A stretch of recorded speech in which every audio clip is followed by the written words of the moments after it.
তো এই সবে আমাদের যুদ্ধ শেষ হলো, আর আমরা এখন যুদ্ধ শেষ করে মা বেটা এখন রেস্ট নিচ্ছি। দেখি টাটা করে দাও, টাটা করে টাটা টাটা টাটা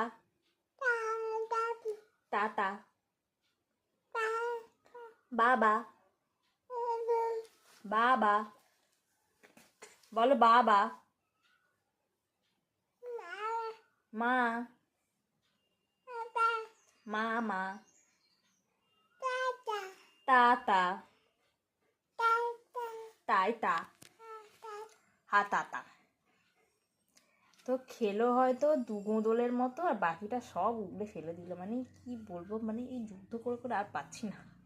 এই আর কি, যেটুকু পেটে যায় এটাই হচ্ছে ব্যাপার। আর ওকে যদি আমি নিজের মতো করে ওর মতো করে খেতে দিই তাহলেও কিছুই খাবে না, ফেলে ছড়িয়ে